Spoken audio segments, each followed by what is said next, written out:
মধুস কিচেনে সবাইকে স্বাগত। আজকে রেসিপিতে আছে রোস্ট চিকেন মোমো, যেটা কিন্তু খেতে দুর্দান্ত ছিল। এর সাথে চাটনিটা অসাধারণ ছিল। চাটনির রেসিপিটা আমি অন্য কোনো ভিডিওতে দেব। আমি এখানে কিছুটা সলিড চিকেনকে মিক্সিতে করে নিয়েছিলাম। আপনারা চাইলে এখানে কিমাও ইউজ করতে পারেন। তারপর ওর মধ্যে পেঁয়াজ কুচি, লঙ্কা কুচি, আদা বাটা এবং কিছুটা ধনেপাতা দিয়ে তার সাথে দিয়েছিলাম নুন এবং গরম সাদা তেল।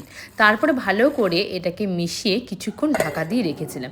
অন্যদিকে আমি কিছুটা সাদা ডো তৈরি করে রেখেছিলাম, আবার বিটরুট দিয়ে লাল রঙও করে রেখেছিলাম। এবং আপনারা চাইলে পালং শাক দিয়ে গ্রিন ডো তৈরি করে রাখতে পারেন। এরপর একটার পর একটা এইভাবে লেয়ার দিতে হবে এবং আমি এখানে জল দিয়ে অ্যাটাচ করেছিলাম সব কটাকে। আমি এখানে 3টে পাপড়ি ইউজ করেছি, আপনারা চাইলে 4টেও করতে পারেন, 5টেও করতে পারেন, আপনার তো ইচ্ছে মতন। তারপরে মাঝখানে এরকম চিকেনটাকে দিয়ে এইভাবে ফোল্ড করে দিতে হবে। দিয়ে আর কিছুই না, এইভাবে ঘুরিয়ে ফেলুন, দেখবেন রোজের মতন হয়ে গেছে।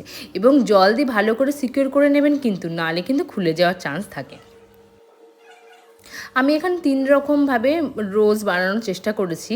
একটা 3টে পাপড়ি দিয়ে, একটা এরকম 2টো পাপড়ি দিয়ে, এবং লাস্টে আমি সাদা ও লাল দুটো রঙকে মিশিয়ে নিয়ে একসাথে করে বেলে একটা কড়ি টাইপের ক্রিয়েট করার চেষ্টা করেছি।